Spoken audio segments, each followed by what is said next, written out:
الحمد لله نحمده ونستعينه ونستغفره ونؤمن به ونتوكل عليه ونعوذ بالله من شرور أنفسنا ومن سيئات أعمالنا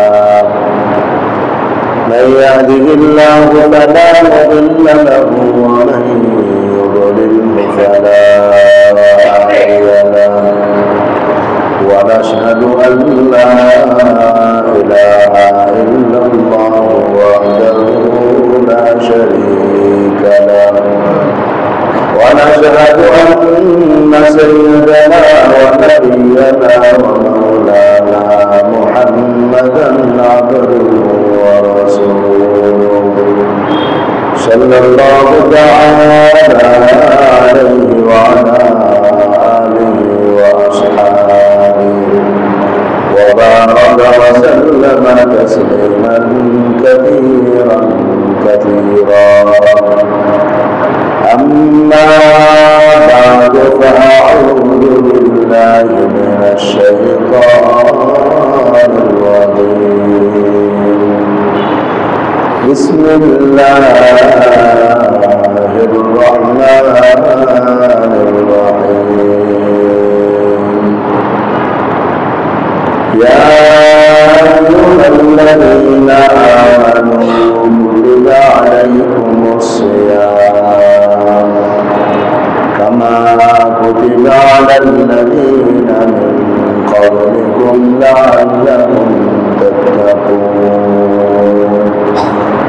وقال النبي صلى الله عليه وسلم صوموا تصحوا أو كما قال النبي صلى الله عليه وسلم آمنت بالله صدق الله مولانا العظيم وصدق رسوله النبي الأمي الكريم ونحن على ذلك من الشاهدين والشاكرين والحمد لله رب العالمين سبحانك لا علم لنا إلا ما علمتنا إنك أنت العليم الحكيم اللهم صل على محمد وعلى آل محمد كما صليت على إبراهيم وعلى آل إبراهيم إنك حميد مجيد اللهم بارك على محمد وعلى آل محمد كما باركت على إبراهيم وعلى آل إبراهيم إنك حميد مجيد মুহতারাম ইমানদার দিনী ভাইয়ের আল্লাহ পাকের দরবারে অসংখ্য অগণিত শুকর যিনি আমাদেরকে তার ঘরে জুমার নামাজ আদায় করার জন্য আসার বসার তৌফিক দান করেছেন শুকর আদায় করে আলহামদুলিল্লাহ। ইমানি দিনী ভাইরা, আজকে যেমন ফেব্রুয়ারি মাসের 21 তারিখ, তেমনিভাবে শাবান মাসের 21 তারিখ, আর অল্প কয়েকদিন পরেই মাহে রমজান আমাদের মধ্যে উপস্থিত হয়ে যাবে। রমজান মাস হল খায়ের ও বরকতের বসন্তকাল, কল্যাণের বসন্তকাল। বসন্তকালে যেমন ভাবে প্রত্যেকটা ডালপালা সবুজ শ্যামল হয়ে যায়, ঠিক রমজানও আল্লাহ পাকের পক্ষ থেকে ইবাদতের এক বিরাট সুবর্ণ সুযোগ আমাদেরকে দান করা হয়। অল্প ইবাদতের মাধ্যমে অনেক বেশি সওয়াব আল্লাহ পাকের কাছ থেকে লাভ করা যায়। এই রমজান মাস আর অল্প কয়েকদিন পরেই আমাদের মাঝে চলে আসতেছে। আমরা তো রমজানের জন্য 2 মাস পূর্ব থেকেই দোয়ার মাধ্যমে প্রস্তুতি নিচ্ছিলাম। আল্লাহ নবী দোয়া শিখিয়েছিলেন, আল্লাহুম্মা বারিক লানা ফি রজব ওয়া শাবান ওয়া বাল্লিগনা রমাদান। এটা রমজানের পূর্ব প্রস্তুতি ছিল আমার বুঝলো। আলহামদুলিল্লাহ, ইতিমধ্যে অনেক ভাই প্রস্তুতি নিতেছেন, কেউ নেওয়া শেষ করে ফেলছেন, বা কেউ বাকি কয়েকদিনের মধ্যে নিয়ে নেবেন। ঈদের পর্যন্ত যত গুরুত্বপূর্ণ, অনেক বেশি সময় নষ্ট হবে এমন কাজ আছে, সবগুলো কাজ এখন সমাধা করে রাখলেই রমজানে ইবাদত করতে কোনো অসুবিধা হবে না। আর বিশেষ করে রমজানের শেষ দশক বড়ই গুরুত্বপূর্ণ, রমজানের শেষ দশক। ওই রমজানের শেষ দশক যেন ইবাদতের ক্ষেত্রে নষ্ট না হয়ে যায়, বাজার আর মার্কেটে জুতা আর কাপড়ের পিছনে পড়ে যেন আমাদের এই গুরুত্বপূর্ণ সময়টা নষ্ট না হয়ে যায়। এই জন্য আগের থেকে প্রস্তুতি গ্রহণ করা, এটাই একজন প্রকৃত মুসলমান, মুমিন মুসলমানের হৃদয়ের কামনা হওয়া উচিত। তো আমার ভাই, আমার দোস্ত, এই সময় অনেক বিষয় মসজিদে আলোচনার দাবি রাখে। তারাবি নামাজ সম্পর্কে আলোচনার দাবি রাখে। এক ভাই তারাবি নিয়ে চিঠিও পাঠাইছেন। এই কথাগুলো আমরা আগেও বলছি। গতকাল আমাদের রহমতগঞ্জ একটা মাহফিল ছিল, সেখানেও তারাবির ব্যাপারে বলছি। আমার দোস্ত, রমজান শুরু করা, রমজান শেষ করা, অনেক বিষয় আলোচনার দাবি রাখে। তবে আমি আজকে আপনাদের সামনে সংক্ষিপ্ত আকারে রমজান শুরু এবং রমজান শেষ করা সম্পর্কে চাঁদ দেখার বিষয়ে কিছু কথা বলবো ইনশাআল্লাহ। যেহেতু আমাদের শুধু বয়ান শুনলেই চলবে না, বরং এর মাধ্যমে আমাদের সমস্ত মুসলমান ভাইদেরকে, মুসলমান বোনদেরকে সতর্ক করতে হবে। কথা আপনারা পরিষ্কার বুঝতে পারতেছেন? তো আমাদেরকে সতর্ক করতে হবে।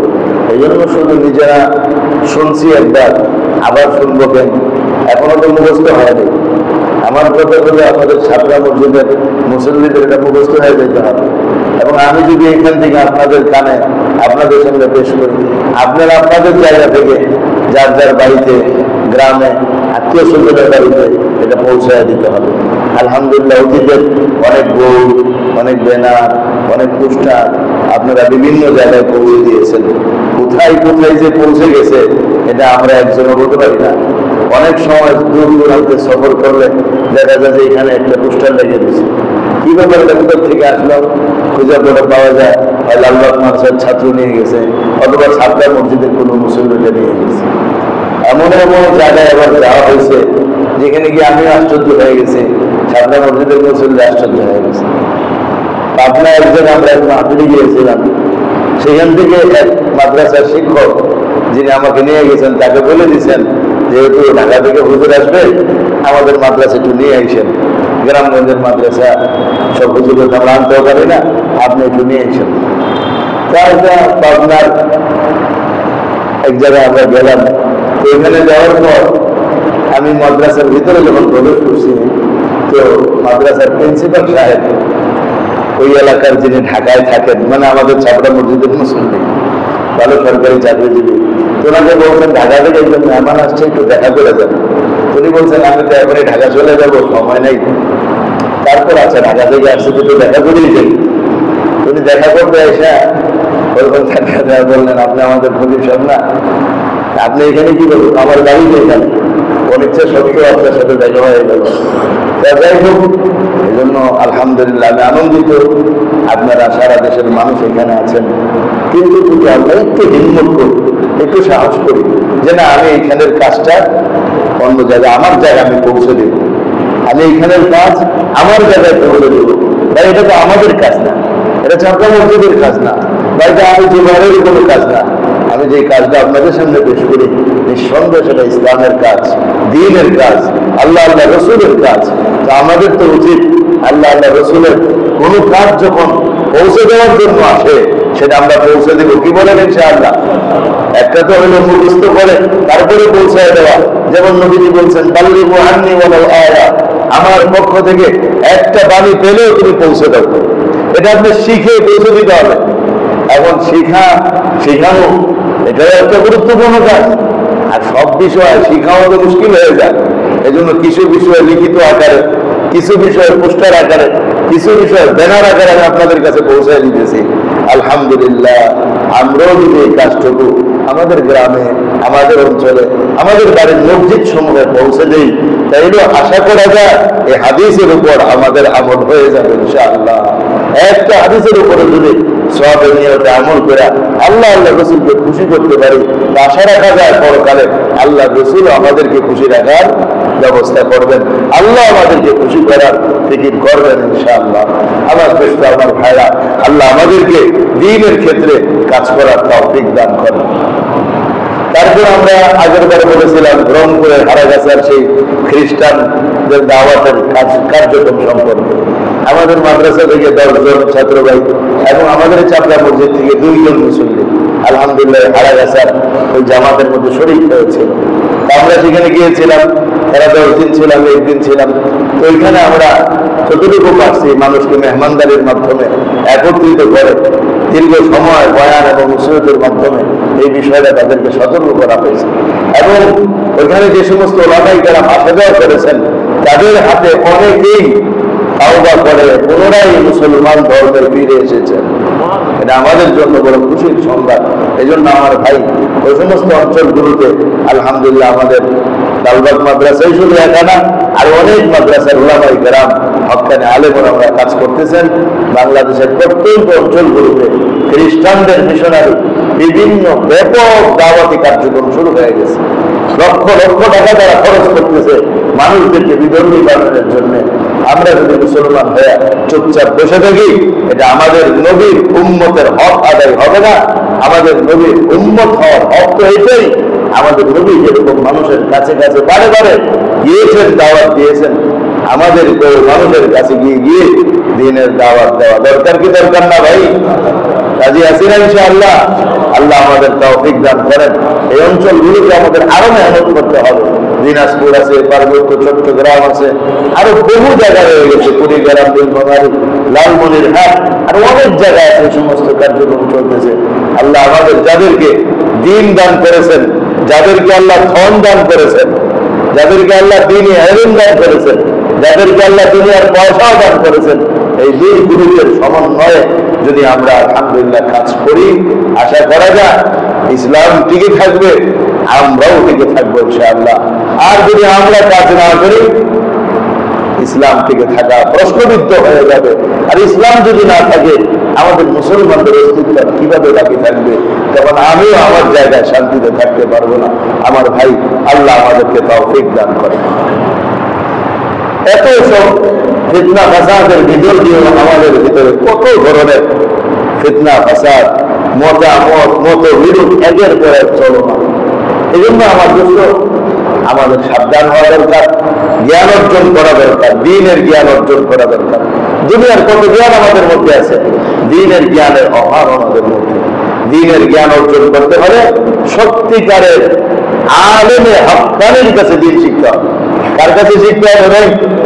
ইঞ্জিনিয়াররা দ্বীন শিখাবে না ইঞ্জিনিয়াররা বিল্ডিং বানানো শিখাবে? ডাক্তাররা দ্বীন শিখাবে না চিকিৎসা শিখাবে? তো আলেমরা কি শিখাবে? দ্বীন শিখাবে। আমাদের দ্বীন শিখতে হবে আলেমদের কাছ থেকে। চিকিৎসা, শারীরিক চিকিৎসা দিতে হবে ডাক্তারদের কাছ থেকে। বিল্ডিং বানানোর প্ল্যানিং পাস করতে হবে ইঞ্জিনিয়ার কাছ থেকে। ঠিক না কথা ভাই? কাপড় কিনতে হলে কাপড়ের দোকানে গিয়ে খুঁজতে হবে, চাউল কিনতে হলে চাউলের দোকানে গিয়ে খুঁজতে হবে। ইলম শিখতে হলে ডাক্তারের কাছে, ইঞ্জিনিয়ারের কাছে। আর বহু ইঞ্জিনিয়ার এই রোজা ঈদের বিষয়টা নিয়ে বাংলাদেশের মানুষের মাথা নষ্ট হয়ে গেছে। তাদের আগামীকালের জন্য একটা সেমিনার আছে, চিঠি আমার কাছে এসেছে, ইঞ্জিনিয়ারের নামের অভাব নেই। সব ইঞ্জিনিয়ার মিলা এই চাপকে উঠে ফেলতেছে আগে, আবার চাপকে ডুবে ফেলতেছে আগে। এই জন্য বিষয়টা নিয়ে আমি আপনাদের সামনে আবারও কথা বলবো। আপনারা ইনশাআল্লাহ মনোযোগ দিয়ে শুনবেন। আমি বিশ্বাস করি মনোযোগ দিয়ে শুনলে 1 নম্বরে বিষয়টা আপনাদের মুখস্থ হয়ে যাবে ইনশাআল্লাহ। 2 নম্বরে 1000 রাকাত নফল নামাজের সওয়াব পাবেন ইনশাআল্লাহ। 3 নম্বরে আপনার মাধ্যমে হাজারো মানুষ এই বিষয়টা উপলব্ধি করে নিজেরা বিভ্রান্তি থেকে বেঁচে থাকতে পারবে ইনশাআল্লাহ। রাজি আছেন ইনশাআল্লাহ? তাহলে মনোযোগ দিয়ে আপনি একটু কথাগুলো শুনবেন। আল্লাহ আমাদের বুঝার তৌফিক দান করেন। বর্তমানে রোজা ঈদ পালন করার ক্ষেত্রে আমাদের দেশে দুই ধরনের মতামত বা দুই ধরনের ফতোয়া পাওয়া যায়। কয় ধরনের ফতোয়া? একটু বলতে হবে, না বললে মনে থাকবে না। কয় ধরনের ফতোয়া? দুই ধরনের। এক ধরনের ফতোয়া হলো নিজ নিজ দেশে চাঁদ দেখার উপর ভিত্তি করে রোজা ঈদ পালন করা। আরেক ধরনের ফতোয়াটা একটু বড়, সেটা হলো যে কোনো দেশে চাঁদ উঠুক এক। দুই নম্বরে চাঁদ উঠুক কিংবা না উঠুক, জ্যোতির্বিজ্ঞানের মাধ্যমে যদি হিসাবের দ্বারা বোঝা যায় চাঁদ উঠে গেছে, তাইলে রোজা ঈদ পালন করতে হবে। দ্বিতীয়টা কি বলল? যে কোনো দেশে চাঁদ দেখা গেলেই রোজা ঈদ শুরু। এক দেশে চাঁদ দেখা গেলে গোটা পৃথিবীতে রোজা ঈদ শুরু। অথবা জ্যোতির্বিজ্ঞানের মাধ্যমে অঙ্ক করে অমাবস্যার করে চাঁদের জন্ম বুঝলেই রোজা ঈদ শুরু হয়ে যাবে। এই কথা বলছেন আপনারা? তাহলে দুইটা ফতোয়া। ফতোয়া কয়টা ভাই? এক নম্বরের ফতোয়া হলো নিজ নিজ দেশে চাঁদ দেখা যাওয়ার মাধ্যমে রোজা ঈদ অর্থাৎ আরবি মাস শুরু করা। আর দুই নম্বরের ফতোয়া হলো কোন দেশে চাঁদ দেখা গেলেই চলবে, সারা পৃথিবীর মানুষ ওই সংবাদকে মেনে আরবি মাস শুরু করতে হবে। অথবা জ্যোতির্বিজ্ঞানের হিসাব মতো অমাবস্যার পরে চাঁদের জন্ম হয়ে গেছে বুঝলেই শুরু হয়ে যাবে। এবার আপনি চাঁদ দেখেন কিংবা না দেখেন তার কোনো হিসাবই করা হবে না। আমরা বুঝছি ফতোয়া কয়টা? দুই নম্বর আলোচ্য বিষয় দুই ফতোয়ার ক্ষতি। ফতোয়া মানুষের ক্ষতি করার জন্য দেওয়া হয় না। ফতোয়া দেওয়া হয় মানুষের লাভের জন্য, শান্তির জন্য, আরামের জন্য, বিভ্রান্ত থেকে বেঁচে থাকার জন্য। কিন্তু বিপরীতমুখী দুই ফতোয়া হয়ে যাওয়ার কারণে এখন এটার ক্ষতি প্রকাশ পাওয়া গেছে। ক্ষতিগুলো কি? সংক্ষিপ্ত কথা, তাদের দৃষ্টিতে আমরা গুনাহগার, আমাদের দৃষ্টিতে তারা গুনাহগার, গড়ে সবাই গুনাহগার। এই কথাটা বুঝছেন? তাদের দৃষ্টিতে আমরা গুনাহগার, আমাদের দৃষ্টিতে তারা গুনাহগার, গড়ে সবাই গুনাহগার। কেমন একটা নাই এসেছে, সব গুনাহগার। কিভাবে? যখন সৌদি আরব কিংবা কোনো দেশে চাঁদ উঠে যায়, তখন বাংলাদেশে বসে ওই সকল ভাইরা রোজা শুরু করে দেয় কিনা? রোজা শুরু করে কিনা? আমরা কি রোজা রাখি? আমরা রোজা রাখি না। ওনারা রোজা শুরু করে দেয় আর বলে রোজার মাস শুরু হয়ে গেছে, এই জন্য ওনারা রাখছে রোজা। আমরা বলি রোজার মাস শুরু হয় নাই, এই জন্য আমরা রাখি নাই রোজা।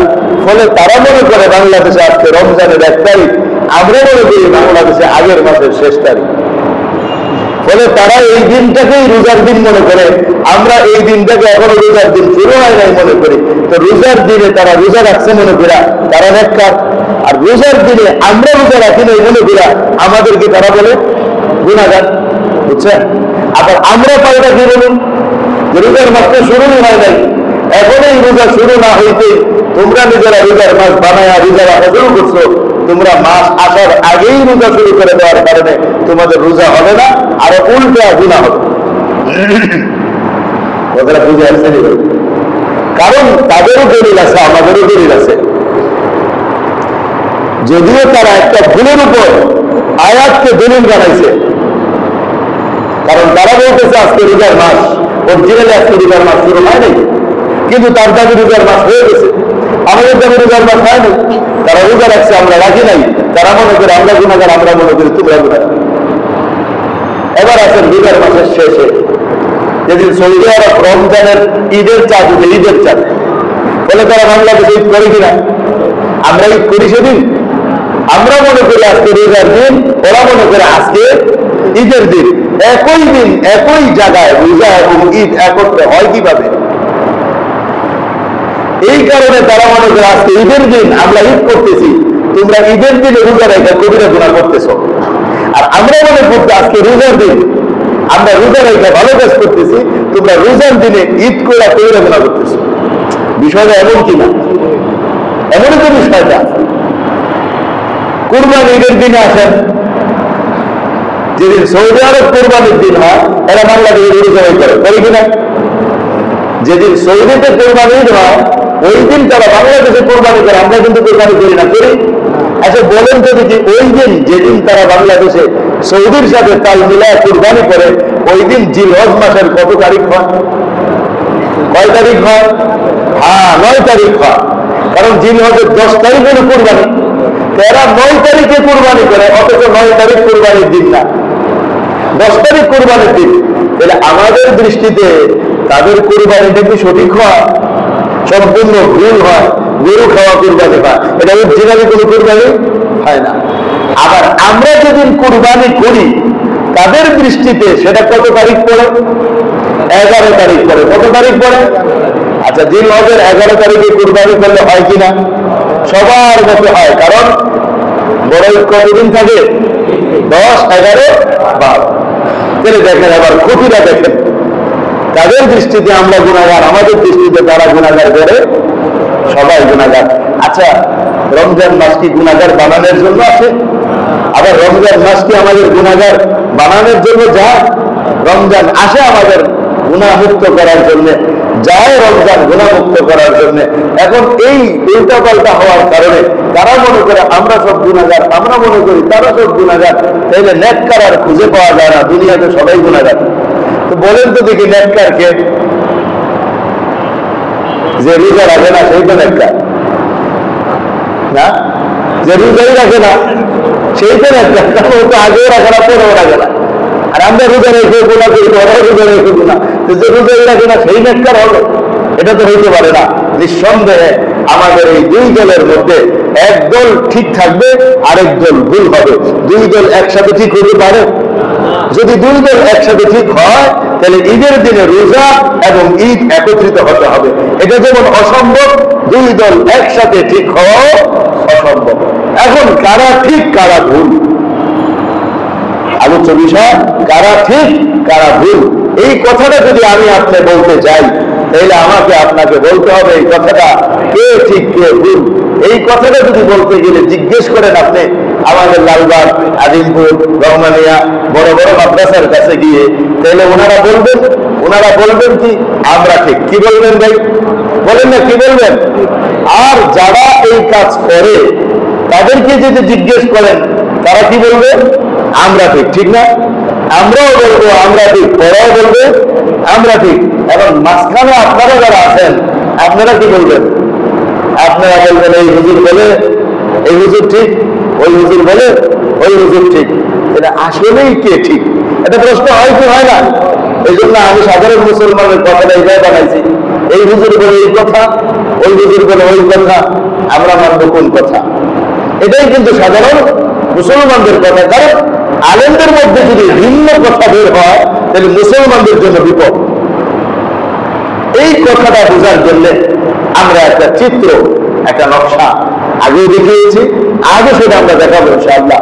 কোরআন সুন্নাহর আলোকে বিজ্ঞানের সহযোগিতা, এই চিত্রটা যদি কেউ বুঝে নেয় ইনশাআল্লাহ নিজের থেকেই সে বুঝতে পারবে কোন দল ঠিক কোন দল ভুল, কাদের মাসটা সত্য কাদের মাসটা মিথ্যা, কাদের কথা মানলে সঠিক পথে থাকা যাবে আর কাদের কথার মধ্যে গেলে ভুল পথে চলতে হবে। আবার এতক্ষণের কথা বুঝে আসছেন ভাই। 1 নম্বর কথা বলছিলাম, দুই দলের ফতোয়া কয়টা? দুইটা। 2 নম্বর আলোচনা বিষয় আছে 2 ফতোয়ার ক্ষতি। 3 নম্বর আলোচনা বিষয় আছে সাধারণ মুসলমানদের দাবি। 2 হুজুরিতে একই কথা পান, তাহলে ঠিক কোনটা? এটা বোঝার জন্য আমরা একটা চিত্রটা বোঝার আগে আরো 2-4টা কথা আমাদের বুঝতে হবে। 1 নম্বর বিষয়, রোজা ঈদ পালন করার ক্ষেত্রে আল্লাহ এবং তার রাসূলের নির্দেশনাটা কি? আমরা কিভাবে রোজা শুরু করব, কিভাবে রোজা শেষ করব, কোরআন হাদিস আমাদের কি বলে? আমরা কোরআনকে জিজ্ঞেস করলে কোরআন বলে ফামান শাহিদা মিনকুম আশ-শাহরা ফালইয়াসুম, তোমাদের মধ্যে যে মাস পাবে সে রোজা রাখবে। কোরআন বলে তোমাদের মধ্যে যে মাস পাবে সে রোজা রাখবে। এখন মাস কিভাবে পাবে? নবীজি বলছেন সুমু লিরুয়াতিহি ওয়া আফতিরু লিরুয়াতিহি ফাইন গুম্মা আলাইকুম ফাকমিলু ইদ্দাতা শাবানা 30। চাঁদ দেখে রোজা রাখো, চাঁদ দেখে রোজা ছাড়ো। মেঘ ইত্যাদির কারণে যদি চাঁদ না দেখা যায় তাহলে মাসকে 30 দিনে পুরা করো। তো আল্লাহ বলছেন মাস পেরে রোজা রাখতে হবে, নবীজি বলছেন চাঁদ দেখা যাওয়ার দ্বারা মাস পাওয়া যাবে। তাইলে আমাদের ইসলামের নির্দেশনা পরিষ্কার হয়ে গেল, চাঁদ দেখা যাওয়ার মাধ্যমে আমাদেরকে মাস শুরু করতে হবে, এটা পরিষ্কার হয়ে গেল। এই ক্ষেত্রে তাদের কিছু বিভ্রান্তিকর উক্তি আমি আপনাদের সামনে পেশ করছি।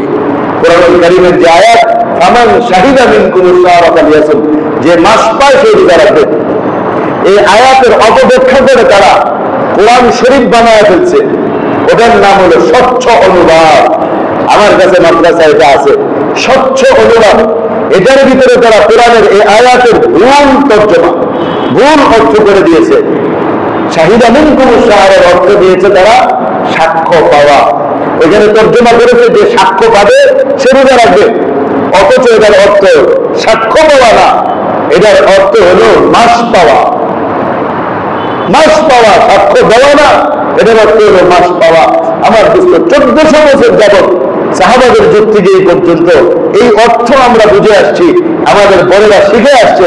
আর 1400 বছর পরে এসে নিজেদের একটা মতামত বাস্তবায়ন করার জন্য কোরআনের আয়াতের অর্থের বিকৃতি সাধন করেছে। বলেন নাউজুবিল্লাহ, অর্থের বিকৃতি সাধন করেছে। এর নাম হলো স্বচ্ছ অনুবাদ। এই সব ইঞ্জিনিয়ারদের কাছে একজনের সেই ধরনের অনুবাদ কিনবেন না, আলেমদেরকে না জিজ্ঞেস করে কোন আরবি কিতাব, ইসলামের কিতাব আপনারা কিনবেন না। যদি কিনেন তাহলে বিভ্রান্তির মধ্যে পড়বেন, পড়া এসে উলামাদের সাথে ঝগড়া করা ছাড়া আর কপালে কিছুই জুটবে না। এরপরে আসেন, আমরা মূলনীতি পেয়ে গেলাম, চাঁদ দেখে শুরু করব, চাঁদ দেখে রোজা ছাড়বো, এটা ইসলামের মূলনীতি। এখন চাঁদ কিভাবে কোথায় দেখা যাবে? আমাদের আজিমপুরে চাঁদ উঠলে সারা পৃথিবীর মানুষ দেখবে? বলেন দেখবে? দেখবে না। আমাদের এখানে কত মুসল্লি বিদেশ থাকে, কেউ জাপান থাকে, কেউ অস্ট্রেলিয়া থাকে, অনেক দূর দূরান্তে থাকে। এখানে বাবা ঈদ করে ছেলেরা তো ওইখানে দেখে না চাঁদ, ওইখানে ছেলে চাঁদ দেখে, এখানে তো বাবা চাঁদ দেখে না। সারা পৃথিবীর জন্য একটা চাঁদই আল্লাহ বানিয়েছেন, একটা সূর্য আল্লাহ বানিয়েছেন, তবে সেটা ঘুরে ঘুরে বিশ্ববাসীকে আলো দেবে, বিশ্ববাসীকে দেখা দিবে। এটা আল্লাহর বিরাট এক কুদরত। সূর্যকে ঘুরে ঘুরে আমাদের আলো দেয়, এটা তো আমরা সবাই বুঝি এবং দেখি, ঠিক না? আচ্ছা বলেন তো, কোন দিক থেকে সূর্য উঠে কোন দিকে ডুবে? অল্প মানুষই মনে এটা দেখে, বাকিটা সব সকালে ঘুমায় থাকে। তো বলেন ভাবে আপনারা কেউ কোন দিক থেকে উঠে কোন দিকে ডুবে? ভাই মাশাআল্লাহ, এতক্ষণ বুঝে গেছে সকালে উঠার মানুষ আছে, দেখা যায়। আচ্ছা মাশাআল্লাহ, এবার বলেন তো চাঁদ কোন দিক থেকে উঠে কোন দিকে ডুবে? পশ্চিম দিক থেকে উঠে পূর্ব দিকে ডুবে। এই ভুল সবাই করে, এই ভুলটা সবাই করে, কারণ এটা আমার এই বয়ানের একটা প্রশ্নই, সবাই ভুল করে। সবাই বলে চাঁদ পশ্চিম দিক থেকে উঠে পূর্ব দিকে ডুবে। না ভাই, চাঁদ পশ্চিম দিক থেকে উঠবে না, পূর্ব দিকে ডুবে না, চাঁদও পূর্ব দিক থেকে উঠে পশ্চিম দিকেই ডুবে। এটা মানে এটা আজব কথা হয়ে গেছে। এখন পেরেশানির কোনো দরকার নাই, কোরআনের দলিল আছে, হাদিস শরীফের দলিল আছে, সায়েন্সের দলিল আছে, বিজ্ঞানের দলিল আছে, পেরেশানির তো দরকার নেই। কোরআনুল কারীমে আল্লাহ বলেন ওয়াল কমারি ইযা তালাহা, চাঁদের শপথ যখন সে সূর্যের পিছনে পিছনে চলে। চাঁদের শপথ যখন সে সূর্যের পেছনে পেছনে চলে। আচ্ছা ভাই, পেছনে পেছনে চলতে হলে সূর্যকে, চাঁদকেও কিন্তু পূর্ব দিকে উঠতে হবে, পশ্চিম দিকে ঢুকতে হবে, তাহলে পেছনে পেছনে চললো। আর যদি তা না করে তাহলে উল্টা উল্টা চললো। তাহলে এখন প্রশ্ন, তাহলে হুজুর আপনাকে পশ্চিম দিক থেকে চাঁদ উঠতে দেখি। এখানে বিজ্ঞানের একটা থিওরি আমাদের মাথায় রাখলে সহজ হবে। সেটা হলো, আমরা নবম মাসের চাঁদকে পশ্চিম দিকে ডোবার সময় দেখি। বলেন ভাই, আমরা নতুন মাসের চাঁদকে পশ্চিম দিকে কখন দেখি? ডোবার সময় দেখি। আর মাসের মধ্যখানে আমরা চাঁদকে উঠার সময় দেখি পূর্ব দিকে। মাসের মধ্যখানে আমরা চাঁদকে পূর্ব দিকে ওঠার সময় দেখি। এখন আমি আপনার হিসাব মিলিয়ে দিচ্ছি, প্রত্যেক আরবি মাসের নতুন চাঁদ আমরা পশ্চিম দিকে খুঁজি। পূর্ণিমার চাঁদটা কোন দিক থেকে উঠে? পূর্ব দিক থেকে উঠে না? তাহলে বোঝা গেছে চাঁদ পূর্ব দিক থেকে উঠে, এটাই তার কক্ষপথ। কিন্তু প্রথম মাসের দিকে যেহেতু সে ছোট থাকে, চিকন সরু থাকে, এই জন্য দেখা সম্ভব হয় না উঠার সময়, ডুবার সময় দেখা যায়। কারণ আমরা এটা এখানে বিজ্ঞানের থিওরি মোতাবেক, সেটা হলো সূর্যের আলো আছে নিজস্ব, চাঁদের নিজস্ব আলো নাই। এটা বিজ্ঞানের থিওরি, চাঁদের নিজস্ব কোনো আলো নাই। এখন যদি চাঁদটা প্রথম মাসের প্রথমে একেবারে চিকন, আবার চাঁদ সূর্যের তুলনায় পৃথিবীর অনেক কাছাকাছি, সূর্য পৃথিবীর অনেক দূরে, তাইলে সূর্য যদি উপরে থাকে চাঁদ যদি নিচে থাকে, আমরা নিচে থাকি, তাহলে সূর্যের আলোতে আমাদের চোখে পড়ে, চাঁদের পিঠে পড়ে, আমরা এখান থেকে চাঁদ দেখতে পাবো না। ঠিক আছে কথাটা? আমরা এখান থেকে চাঁদ দেখতে পাবো না, কারণ সূর্যের আলো চাঁদের পিঠে, আমরা নিচে, এখানে কোনো আলোই পড়ে নাই, কিভাবে দেখবো আমরা? যখন সূর্য পশ্চিম দিয়ে মাটির নিচে চলে গেছে, চাঁদটা এখন উপরে রয়ে গেছে, আমরা এখন পিঠে, পৃথিবীর মাঠে, এখন নিচের থেকে চাঁদের সূর্যের আলো পড়তেছে চাঁদের মুখের মধ্যে, আমরা পৃথিবী দিকে চাঁদটা দেখতে পেতেছি। বুঝে আসছে কথাটা ভাই? চাঁদ পূর্ব দিক থেকে উঠে পশ্চিম দিকে দিবে, এটা এতক্ষণে বিশ্বাস হয়েছে তো আমাদের সবার? এটা সব জায়গায় জিজ্ঞেস করলে সবাই এটা বলে, কারণ আমরা দেখি যেটা এটা বলে দিছি, আসলে এটা বিক্রি করা হয়নি। এখন আমাদের সামনে পরিষ্কার হয়ে গেল চাঁদের কক্ষপথ, চাঁদ পূর্ব দিক থেকে উঠবে, পশ্চিম দিকে ঘুরবে, এটাই চাঁদের কক্ষপথ। আল্লাহ পাক রব্বুল আলামিন গোটা পৃথিবীটাকে গোল করে বানিয়ে মানুষদেরকে পৃথিবীর পিঠে বসবাস করাইছেন। সূর্য আর চন্দ্রকে কক্ষপথ আর ঘড়ি বানায় দিয়া এক কক্ষপথের মধ্যে তাকে ঘোরাচ্ছেন, যার দ্বারা মানুষ সময় চিনবে, ইবাদত করবে। এটাই আল্লাহ পাকের একটা কুদরত, বিশাল কুদরত। এখন আমার দ্বিতীয় ভাই বুঝতে হবে, চাঁদ পৃথিবীতে অমাবস্যার পরে যেটাকে বলে জন্ম হয়, এটা বিজ্ঞানের নিজস্ব একটা পরিভাষা, ইসলামের সাথে এটার কোনো সম্পর্ক নেই। কারণ চাঁদ তো আগের থেকেও ছিল, এখনো আছে। পূর্ণিমার সময় চাঁদ, পৃথিবী আর সূর্য মুখোমুখি থাকার কারণে সুন্দর দেখা যায়, আর অমাবস্যার সময় অন্তরায় থাকার কারণে কোনোভাবেই চাঁদকে দেখা যায় না। তো চাঁদ তো পাথরের যে গোলাকৃতিটা, এটা তো আছেই, কিন্তু অমাবস্যার পরে একটু একটু সরতে শুরু করে 20-22 ঘন্টা করে দেখতে যাওয়া শুরু হয়, ওইটাকেই বিজ্ঞান বলে জন্ম।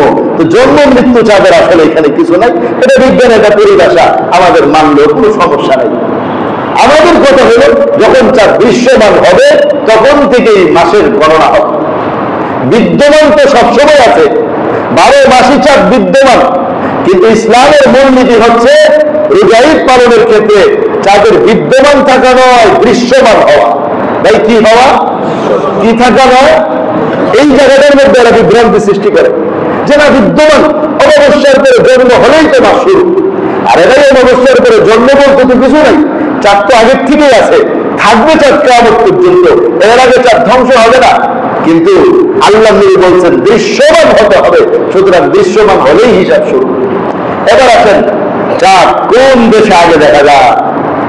নির্দিষ্ট কোন দেশে আগে দৃশ্যমান হওয়ার কোন দলিল ভিত্তিক কথা নাই। তবে অধিকাংশ সময় বা বছরের 12 মাসের মধ্যে 11 মাসে সৌদি আরব এবং তার আশপাশ এলাকায় আগে চাঁদ দেখা যায়। অধিকাংশ সময় সৌদি এবং তার আশপাশ এলাকায় আগে চাঁদ দেখা যায়। যেখান থেকে দৃশ্যমান হবে সেখান থেকে চাঁদ তো তার কক্ষপথ পশ্চিমেই ঘুরবে, নাকি ভাই? অন্যদিকে তো ঘুরবে না। এই জন্য এখন আমরা আসেন ব্যানারের মাধ্যমে আমরা নকশাটা দেখি। যারা দেখতে পারেন জায়গায় বসা তারা দেখবেন, আর যারা দেখতে না পারবেন তারা বুঝতে চেষ্টা করলে ইনশাআল্লাহ বুঝবেন।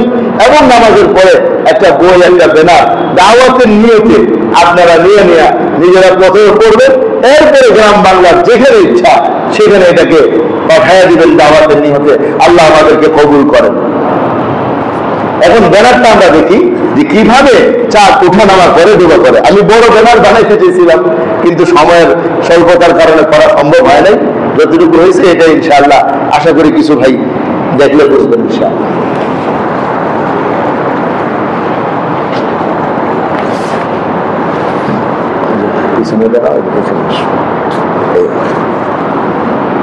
সামনে আসো, আরো সামনে, সামনে আসো, আরো সামনে আসো।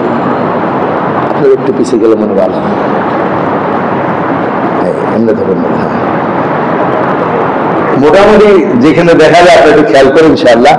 বাকি না দেখা গেলে তো কিছু করা সম্ভব হবে না। এখানে যে নকশাটা আমরা তৈরি করছি, এই নকশাটার মধ্যে 4টা ঘর আছে। প্রথমে একটা ঘর, এখানে বিভিন্ন দেশের নাম লেখা আছে। তারপরে একটা ঘর ডিগ্রি বা দ্রাঘিমার সংখ্যা বোঝানো আছে। তারপরে একটা ঘরের মধ্যে সারা পৃথিবীতে সৌদিকে সন্ধ্যা 7টা ধরে গোটা পৃথিবীর কোন জায়গায় কয়টা বাজে দেখানো হয়েছে। 4 নম্বর ঘরে সৌদির সাথে অন্যান্য দেশের দূরত্বটা দেখানো হয়েছে। এবার এই নকশাটা এখান থেকে পূর্ব পশ্চিম তীর চিহ্নের মাধ্যমে আমরা পূর্ব পশ্চিম দেখানোর চেষ্টা করেছি। এখানে প্রথম ঘরে 24টা এখানে 24টা ঘর, কারণ পৃথিবী সাধারণত 24 ঘন্টায় দিবারাত্রি পরিবর্তন হয়। হ্যাঁ, কোনো কোনো দেশ আছে যেখানে আরো অনেক লম্বা রাত হয়, দিন হয়, সেটা আল্লাহর কুদরত দেখানোর জন্য, এটা স্বাভাবিক বিষয় না। ওটা নিয়ে আলোচনা না, আলোচনা এটা নিয়ে হবে। এখানে দেখেন সৌদি আরব, মিশর, টিউনিসিয়া, লন্ডন, এইভাবে এক একটা দেশের নাম প্রথম ঘরে বসানো হয়েছে। এক দেশের সাথে আরেক দেশের দূরত্ব ঘড়ির কাঁটায় 1 ঘন্টা। এখান থেকে এখানে কত ঘন্টা ভাই? 1 ঘন্টা। 1 ঘন্টা দূরত্ব, এটার দলিল কি? এটার দলিল হলো 2 নম্বর ঘরের ডিগ্রি বা দ্রাঘিমা। আপনারা সবাই শিক্ষিত মানুষ, আপনারা জানেন বিজ্ঞানীরা পৃথিবীটাকে 360 ডিগ্রিতে ভাগ করেছে।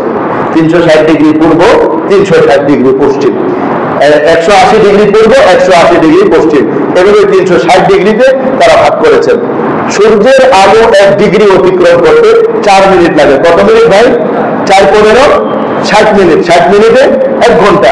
এখানে 15 ডিগ্রি বাদ দিয়ে সংখ্যা বসানো হয়েছে, যেমন 15, 30, 45, 60, এইভাবে 15 বাদ দিয়ে এক একটা বসানো হয়েছে। তাহলে বোঝা গেল এখান থেকে এই পর্যন্ত 1 ঘন্টার দূরত্ব, এখান থেকে এই পর্যন্ত 1 ঘন্টার দূরত্ব। এইভাবে 1 ঘন্টার দূরত্ব দেশগুলো আমরা এখানে বসিয়েছি। 3 নম্বর ঘরে আসেন। চাঁদ দেখা যাওয়ার সময় সন্ধ্যা 7টায়, অথবা সন্ধ্যা 7টা বাজে, 6টা বাজে, 5:30 বাজে, তাতে কোন আসে জানা, সন্ধ্যা। এখন সন্ধ্যায় যদি সৌদি আরব আগে 4টা দেখা গেল, সৌদির আকাশে চাঁদ দেখা যাওয়ার পর বলেন চাঁদটা কোন দিকে যাবে? তাহলে সৌদির পশ্চিমে আছে মিশর, মিশরের পশ্চিমে টিউনিসিয়া, চাঁদ এইভাবে পশ্চিম দিকে গড়াইতে থাকবে। তো সৌদি আরব যখন সন্ধ্যা হবে, ঠিক ওই মুহূর্তে মিশর থেকে পশ্চিমের সব দেশে দিন, ওই মুহূর্তে দিন। কারণ সৌদিতে যখন সন্ধ্যা 7টা, মিশরের বিকাল 6টা, টিউনিসিয়া 5টা, লন্ডনে 4টা। আবার সৌদিতে যখন সন্ধ্যা 7টা, ওই মুহূর্তে তার পূর্বের দেশ ওমান রাতের 8টা, পাকিস্তানের রাতের 9টা, বাংলাদেশের রাতের 10টা। তাইলে সৌদি আরব যখন সন্ধ্যা 7টায় চাঁদ দেখা যাবে, অটোমেটিক চাঁদটা 1 ঘন্টা পর মিশর চলে যাবে, মিশর সন্ধ্যা হয়ে যাবে। এইভাবে এক এক দেশে 1 ঘন্টা পর যেতে থাকবে। 21 ঘন্টা পরে বাংলাদেশের আকাশে চাঁদটা দেখা যাবে, বাংলাদেশের আকাশে তখন সন্ধ্যা হবে। কত ঘন্টা পর? কত ঘন্টা পর? আপনারা বলবেন হুজুর এই তো আরেক অদ্ভুত কথা বললেন। কারণ আমরা জানি বাংলাদেশের সাথে সৌদি আরবের ব্যবধান কয় ঘন্টা? বলেন, যেতে যাবেন বলেন। 3 ঘন্টা। আর আমরা এখানে দেখাচ্ছি 21 ঘন্টা। এবার দেখুন, আমরা এখন জুমার নামাজ পড়বো, আমাদের 3 ঘন্টা করে সৌদিতে জুমা হবে কিনা? হবে কিনা? সৌদিতে জুমা হওয়ার আবার 3 ঘন্টা করে আমাদের এখানে জোহরের নামাজ হবে। আমাদের 3 ঘন্টা করে সৌদিতে জোহর হবে, সৌদির জোহরের 3 ঘন্টা পরে আমাদের দেশে আবার জোহর হবে না, 21 ঘন্টা পর হবে। আমাদের দেশ থেকে সূর্যটা সৌদি আরব দেখতে লাগে 3 ঘন্টা। সৌদি আরবের সূর্যটা বিশ্ব ঘুরে আমাদের দেশে আসতে লাগে। এবার পরিষ্কার হয়েছে ভাই? তাহলে চাঁদটা যেহেতু সৌদিতে আগে দৃশ্যমান হয়, এখান থেকে চাঁদটা পিছনে যদি আসতো তাহলে 3 ঘন্টায় চলে আসতো। যেহেতু চাঁদটা পশ্চিমে ঘুরে ঘুরে সৌদি আরব যাবে, সৌদি আরব থেকে আমাদের দেশে আসবে, সেহেতু কত ঘন্টা করে আসবে? পথ 2টা। একটা আমাদের দেশ থেকে সৌদিতে যাওয়ার পর 3 ঘন্টা, সৌদি থেকে আমাদের দেশে আসার পর 21 ঘন্টা। আসলে আমাদের গাড়ির ব্রেক গিয়ার আছে, চাঁদের কোনো ব্রেক গিয়ার নাই, সূর্যের কোনো কি নাই, ব্রেক গিয়ার নাই। যদি হইতো তো ব্রেক গিয়ারে চলে আসতো, আমরা দেখতাম, কিন্তু 1 গিয়ারে চলে, তো এই জন্য ব্রেক গিয়ার না থাকার কারণে আসবে না। তাহলে আমাদের কথা পরিষ্কার হয়ে গেল, সৌদি আরবের চাঁদ 21 ঘন্টা করে ঘুরে আমাদের দেশে আসবে, তখন আমাদের রোজা ঈদ পালন করতে আর কোনো অসুবিধা হবে না। পক্ষান্তরে যদি তাদের ফতুয়া মেনে আমরা বিশ্ব মুসলিম একদিনে একসাথে এক মুহূর্তে ঈদ করতে চাই, তাহলে সেটা 21টা সমস্যার কারণে সম্ভব হবে না। কতটা সমস্যা নেই? কতটা সমস্যা? 2-1টা সমস্যা আমি আপনাদের সামনে তুলে ধরছি। ধরেন সৌদি আরব সন্ধ্যা 7টা রমজানের চাঁদ বলছে, কিসের চাঁদ? ততক্ষণে বাংলাদেশে রাতের কয়টা? রাতের 10টা। সৌদিতে সন্ধ্যা 7টা ঈদের চাঁদ উঠা মাত্র, এটা ফেসবুক ইন্টারনেটে খবর হয়ে গেছে, চাঁদ দেখা গেছে, রমজান মুবারক শুরু। এখন বাংলাদেশে এখানে যদি আমাদের হুজুররা ডাকে রাতের 10টা বাজে, ভাই আমরা মসজিদের মুসল্লিয়ানে খেলাম, সৌদিতে চাঁদ দেখা গেছে, আপনারা দয়া করে তারাবি করতে আসবেন। রাত 10টাতেও কাজে আর আসবে না কেউ। জাপানে ওই মুহূর্তে রাতের 1টা। সৌদিতে যেই মুহূর্তে চাঁদ দেখা গেল, জাপানে ওই মুহূর্তে রাতের, ওরা তো ঘুমাই গেছে, মার্শাল দ্বীপপুঞ্জ ওই মুহূর্তে ভোর রাতের 4টা, ওদের জন্য তারাবি পড়া সম্ভব? সৌদি আরবের যাদের সংবাদ ওই মুহূর্তে তার পূর্বাঞ্চলের দেশগুলোতে মানা বড় কঠিন। আর আল্লাহ কোন কঠিন জিনিস আমাদের চাপায়া দেন নাই। আল্লাহ বলেন ইউরিদুল্লাহু বিকুমুল ইউসরা ওয়ালা ইউরিদু বিকুমুল উসরা। আল্লাহ সহজ চান, কঠিন চান না। তাদের প্রতি আল্লাহ আমাদের সহজ হবে না কঠিন হবে? না ঘুমায়া তারাবি করা লাগবে। আমি তাদের প্রশ্ন করলাম যে ভাই আমাদের এখানে তো রাত 12টায় এরকম দেরি হয়ে যাবে, আমাদের তারাবির নামাজের কি অবস্থা হবে? প্রশ্ন হয় কি হয় না? আমাকে উত্তর দিছে তারাবির নামাজ পড়া কি ফরজ? এটা আমাকে বলছে তারা। 2 নম্বর আমাকে বলছে তারা একটা রাত কি কষ্ট করা যাবে না? একটা রাত কি কষ্ট করা যাবে না? যেই কষ্ট আল্লাহ করতে বলে নাই, যেই কষ্ট নবীজি করতে বলে নাই, সেই কষ্ট আপনারা করতে বললেন কিসের উপরে ভিত্তি করে? এবার আছেন সৌদি আরব যখন সন্ধ্যা 7টা রমজানের চাঁদ দেখা যাবে, ওই চাঁদের সংবাদ পশ্চিমের দেশেও কিন্তু একই মুহূর্তে পৌঁছে যাবে। ততক্ষণে কিন্তু পশ্চিমের দেশে দিন না রাত? দিন। গ্রিনল্যান্ডে দুপুর 2টা, গ্রিনল্যান্ডে দুপুর 2টা। তো আমরা জীবন নামাজ পড়া দুপুর 2টা বাজে কি করবো বলেন? খানা খেতে বসবো না? সৌদি আরবের চাঁদের সংবাদ শুনি না, গ্রিনল্যান্ডের মানুষ দুপুর 2টা খানা খেতে বসবে, ওই সময় তারা শুনবে রমজান শুরু। তাহলে প্রতিটা তাদের মানতে হবে কিনা? যদি তারা মানে আর দুপুরের খাবার বন্ধ করে দেয় তাহলে কি রোজা হবে? সকালে তো খাইছে। আর যদি শোনার পরেও খায় তাহলে রমজানের দিন দুপুরে খাবার কবিরে গুনাহ হবে। তাহলে বোঝা গেল সৌদি আরবের চাঁদের সংবাদ পশ্চিমের কোন দেশে মানা কোনোভাবেই সম্ভব না। আল্লাহ বলেন লা ইউকাল্লিফুল্লাহু নাফসান ইল্লা উসআহা। আল্লাহ সাধ্যের বাইরে কোনো বুঝাইতে পারে না। এখন আছেন আমার ইমানি ভাইরা, যদি আমরা যে কোরআন হাদিসের আলোকে বিজ্ঞানের সহযোগিতা চাঁদের যে কক্ষপথ এখানে আনলাম, যদি ওই কক্ষপথে চাঁদ ঘোরাঘুরি করবে আর প্রত্যেক দেশের মানুষ নিজ নিজ সন্ধ্যা আকাশে মেঘ ইত্যাদি না থাকলে চাঁদ দেখে রমজান শুরু করতে পারবে, তারাবি করতে পারবে, সাহারি করতে পারবে, এতে একটাও সমস্যা হবে না। আর তাদের প্রতি মানলে আমাদের সমস্যা হবে কয়টা? এই যে সমস্যার বিষয়টা তাদেরকে জিজ্ঞেস করার পরেও তারা কোনো উত্তর আমাদেরকে দিতে পারে নাই। আমি নিজে টেলিফোনে ফোনে ওনাদের সাথে কথা বলছি, কোনো উত্তর দিতে পারেন নাই। আবার বলে আমার মাথায় নাকি সব সমস্যা ঢুকছে। তো আমাদের সমাধান দেন। আপনারা কি বুঝছেন এই কথাগুলো? ভাই কারা কারা বুঝছেন একটু মেয়ের কানে হাত দেখান তো দেখি। মাশাআল্লাহ, আল্লাহ আমাদের এই বুঝকে কবুল করেন। আমার বুঝতে আমার ভাইরা ঠিক আছে। এখন প্রথমে এই বিষয়টাকে আমরা বুঝলাম। হাজার হাজার মানুষ পড়ে আছে দেশের মধ্যে, বিভ্রান্তির মধ্যে শিকার। আগে রোজা ঈদ পালনের এই বিষয়টা খালি চাঁদপুর ছিল, এখন আর চাঁদপুর নাই ভাই। সারা বাংলাদেশের 42 জেলা এটা ছেড়ে গেছে। এই যে রমজান আসতেছে দেখবেন ফেসবুকের মাধ্যমে কত জায়গায় যে 5 জন 10 জন করে রোজা শুরু করে দিছে, আবার ঈদের নামাজ পড়তেছে, ফেসবুকে ছেড়ে দিতেছে। ঢাকাতেও কমিউনিটি সেন্টার ভাড়া করে এই কাজ করতেছে। আবার কোনো কোনো মসজিদের মধ্যেও পর্যন্ত তারা কজিদেরকে রাজি খুশি করে ঢুকে দিতেছে। এই বিষয়টা দিয়ে যদি আমরা চুপচাপ বসে থাকি তাহলে সর্বত্র তাদের এই বিভ্রান্তকর কার্যক্রম মুসলমানদের ঈমান আমলকে নষ্ট করে ফেলবে। আর যদি আমরা নিজেরা একটু মেহনত করি যে না আমি একজন 10টা মসজিদের জিম্মাদারি নিলাম, 10 মসজিদের ইমাম সাহেবের কাছে 10টা বই আমি হাদিয়া দেবো এবং 10 মসজিদে আমি ছোট্ট এই নকশাটা লাগাই দেবো, এরকম নিয়োগ করা যায় ভাই? করা যায় ইনশাআল্লাহ। হ্যাঁ, হাদিয়াতে আমি সবসময় আপনাদেরকে দেওয়ার চেষ্টাও করি। মনে চায় এগুলো হাদিয়া দিই, কিন্তু এগুলো খুব বড় পরিসর হয়ে যাওয়ার কারণে খরচ বেড়ে যায়, এই জন্য এটা আর ওইভাবে দেওয়া সম্ভব হয় না। তো যাই হোক, আপনাদের কাছে আবদার থাকবে এরকম ছোট একটা নকশা আপনারা আগেও দেখছেন। হ্যাঁ, এই বড় যে নকশাটা দেখানো হলো এটার এরকম ছোট নকশা বানানো আছে। এই নকশাটা দ্বীনের কাজের প্রচার প্রসারের জন্য 40 টাকা করে হাদিয়া দেওয়া হবে। আর একটা বই আছে যে বইটার মধ্যে এই সবগুলো এই যে সমস্যা 21টা আমরা বললাম, এই সমস্যাগুলো বইগুলোর মধ্যে বিস্তারিত ভাবে লেখা আছে, সব দলিল বিস্তারিত ভাবে লেখা আছে। আমি খুব সংক্ষিপ্ত আকারে বলার চেষ্টা করছি।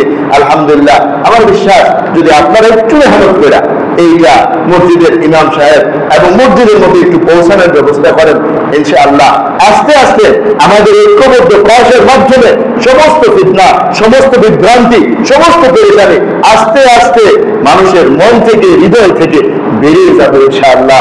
এতটুকু কাজ করতে আমরা রাজি আছি না ইনশাআল্লাহ?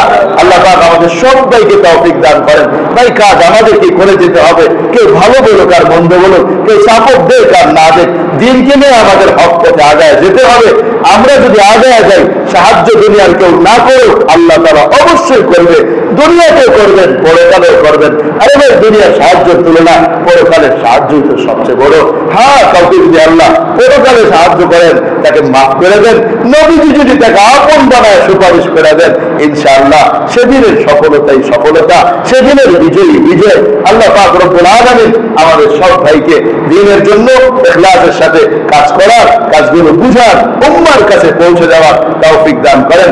ওয়া আখিরু দাওয়ানা আলহামদুলিল্লাহি রাব্বিল আলামিন। আমাদের নকশাগুলো 40 টাকা আর বইগুলো 60 টাকা, দুটা মিলে হবে 100 টাকা। যার যতটুকু তৌফিক আমরা নেব ইনশাআল্লাহ, আল্লাহ কবুল করেন।